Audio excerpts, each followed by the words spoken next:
Bismillahirrahmanirrahim. Assalamualaikum, my dear students. Hope you all are doing well and enjoying your summer vacations. Okay, students, welcome back to our another online lecture number 8 of grade 7. As you know, I am your English teacher, Ma'am Faiza Farhan. Okay, students, today our lecture will be about types of letter and importance of letter, and also the pattern. Main is the pattern of letters, and how to write a paragraph writing, or what are the steps we should understand to write a paragraph. Okay, beta, first of all, move towards the types of letter. Here are basically two types of letters. We have formal letter and informal letter. Formal letter are basically beta the letters that are written to basically any business authorities and any organization, and informal letters are written to your friends and families. Now have a look at the formal letter versus informal letter. The purpose of formal letter is professional or for official letters or official use. The tone of formal letter is respectful and neutral. The audience are business authorities and the language is clear, formal and polite.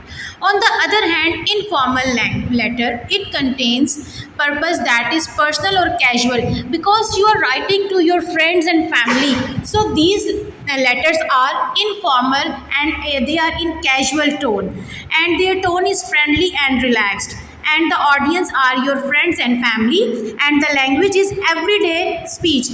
जो आपकी daily language होती है आप उसको इसमें focus करते हैं. अच्छा बेटा, यहाँ पर मैं आपका एक पॉइंट क्लियर कर दूँ. बेसिकली हमारे जो एग्ज़ाम्स हैं उसमें हमारे ज़्यादा जो अब 9-10 में आपके पेपर्स में आता है वो फॉर्मल लेटर ज़्यादा आते हैं, ठीक है, जो कि प्रॉपर आप किसी ऑर्गेनाइजेशन को लिख रही होती हैं. ज़्यादातर मेजॉरिटी न्यूज़पेपर के एडिटर को लिखने के लिए आता है लेटर. सो इनफॉर्मल बहुत कम आते हैं, although they are important, but formal letter क्योंकि एक प्रॉपर लेटर का एक तरीक़ाकार होता है, आप किसी ऑर्गेनाइजेशन को लिख रही होती हैं, तो these are more important informal. Important वो भी हैं, ठीक है. तो हम दोनों लेटर्स को देखेंगे. नेक्स्ट अब आप आगे देखें कि इसमें कुछ डिफरेंस है. अब क्या है formal letter? A letter written in specific format and are formal letters. इसका जो फॉर्मेट होता है ना वो स्पेसिफिक होता है, ठीक है, जबकि इनफॉर्मल का जो लेटर पैटर्न होता है दैट इज़ नॉट स्पेसिफिक, ठीक है. लैंग्वेज फॉर ऑफिशियल यूज़ के लिए हम लिख रहे हैं तो ऑब्वियसली इसकी लैंग्वेज हम प्रॉपर वे में, एक रिस्पेक्टेबल वे में हम इसको लिखेंगे. It uses for formal language. इसके बाद it is for family purpose, is written in for family purpose, और इसकी लैंग्वेज हम पहले भी पढ़ चुकी हैं कि फ्रेंडली होती है, ठीक है. अब हमारे पास ये डिफरेंट, इसी तरह से आप देख लें तो हमारे पास ये इसका एक डिफरेंस आ जाता है. नेक्स्ट हम मूव करते हैं. आप यहाँ पर अगर आए तो आपके ये समर टास्क में से ही मैंने एक लेटर उठाया है, आप लोगों ने ध्यान से इसको देखना है. स्पेशली 7th क्लास आपके ये समर टास्क में मौजूद है, जबकि 6th की क्लास में नहीं है. आपने टेंशन नहीं लेनी, आपको ऑलरेडी मैं कॉपीज़ पे ये फॉर्मेट बहुत अच्छे से दोनों क्लासेस को करवा चुकी हूँ. अब सबसे पहले ये प्रॉपर एक बेटा फॉर्मल लेटर है, ठीक है, ये एडिटर को लिखा जा रहा है लोड शेडिंग के हवाले से. Now it's a formal letter. Examination hall, comma, city A.B.C. And date 16, comma and 2026 full stop. Next एक लाइन यहाँ पर छोड़ती हैं हम, ठीक है. अच्छा, ये वाला जो एड्रेस आ जाता है ना बेटा, ये वाला ये सेंडर का एड्रेस है. As you know the sender who is writing a letter, जो लेटर भेज रहा है, he will write here address at the top. Next ये जो अगला है ये रिसीवर का एड्रेस है जिसको हम भेज रहे हैं. तो सेंडर और रिसीवर के दरमियान में यहाँ एक लाइन हम स्किप करते हैं. उसके बाद द एडिटर, कोमा, आगे जो न्यूज़पेपर का नेम है वो हम राइट डाउन करेंगे, एंड देन सिटी. उसके बाद बेटा सब्जेक्ट से ऊपर और नीचे, यहाँ क्योंकि मिस प्रिंट की वजह से थोड़ा ये आपको पता है प्रिंटिंग में इशू आ जाता है, लेकिन आपको ये पैटर्न मैंने अच्छे से क्लास में समझाया हुआ है. तो सब्जेक्ट से ऊपर और सब्जेक्ट से नीचे आपने एक लाइन छोड़नी है, ठीक है. अब सब्जेक्ट में दो तरह की चीज़ें बेटा आती हैं. एक तो या आप इस सब्जेक्ट को बोल्ड कर दें, मतलब ब्लैक पॉइंटर से या मार्कर से लिख दें। इन दैट केस अगर आप ऐसा नहीं कर रहे तो फिर you have to underline the subject. अगर आप प्रॉपर ब्लू पेन से लिख रहे हैं तो आप इसको to make it prominent you have to underline the subject. Okay, इसके बाद आपने सर, उसके बाद कोमा, नेक्स्ट आपकी ये जो मेन ये सारा यहाँ से स्टार्ट हो रहा है ये लेटर की बॉडी है। उसके बाद आपने एंडिंग करने के बाद एक लाइन छोड़नी है यहाँ पे अगेन, और उसके बाद yours truthfully and XYZ full stop और ending line.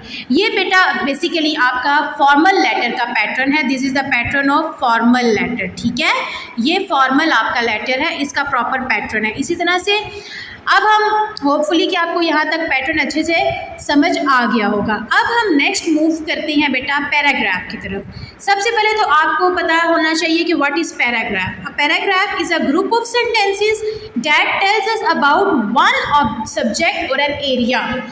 Each sentence in a paragraph must give information about the topic. एक स्पेसिफिक टॉपिक होता है, आपको पैराग्राफ राइटिंग क्लास में भी दी जाती है, करवाई भी जाती है। कुछ वर्ड्स आपको ये बोर्ड में प्रॉपर वर्ड्स होते हैं 250 या 300 के दरमियान वर्ड्स जिनमें आप अच्छे से करते हैं और उसके बाद आप लोग इसको उसके अकॉर्डिंग करते हैं, ठीक है। नेक्स्ट हमारे पास आ जाता है बेटा अब इसका जो पैराग्राफ का जो स्ट्रक्चर है। अब वो क्या क्या है, फर्स्ट ऑफ ऑल इसमें टॉपिक सेंटेंस होता है, उसके बाद इसमें आ जाती है स्पॉटिंग डिटेल, और नेक्स्ट हमारे पास आ जाता है कंक्लूजन। अब ये तीनों चीज़ें क्या हैं, we will discuss that one by one. What is a topic sentence? A topic sentence is often but not always the first sentence in a paragraph.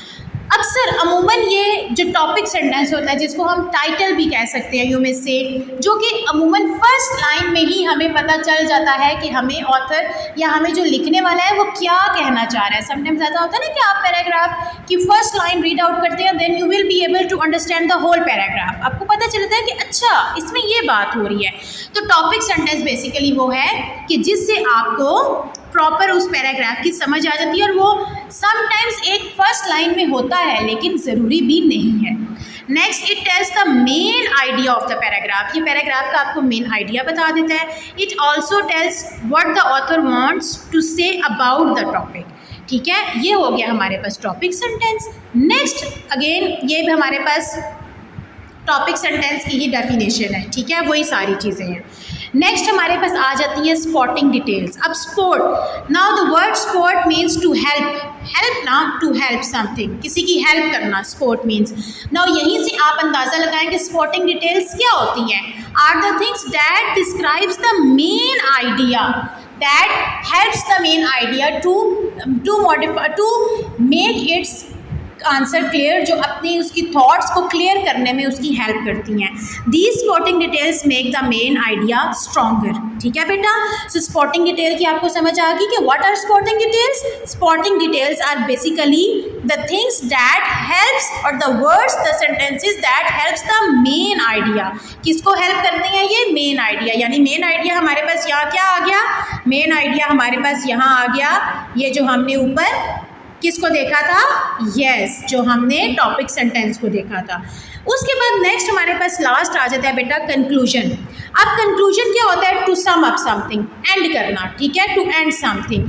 अब कंक्लूजन क्या करता है, इज़ द फाइनल, जो कंक्लूजन पैराग्राफ में होता है उसका वो फाइनल जो राइटिंग का एक कह लें कि एक पीस होता है, पीस ऑफ राइटिंग होता है, जिसमें आपको उस सारे पैराग्राफ को सम अप किया जाता है। जितनी भी डिटेल्स आपको यहाँ पर टॉपिक सेंटेंस में और स्पॉटिंग डिटेल्स में बताई जाती हैं, उनको सम अप करके कंक्लूजन में हम ऐड कर देते हैं। ओके बेटा, here is your today's lecture. Hope कि आपको अच्छे से समझ आ गया होगा। If you have any question about this, feel free to ask me. Okay बेटा, टेक केयर, अल्लाह हाफिज़।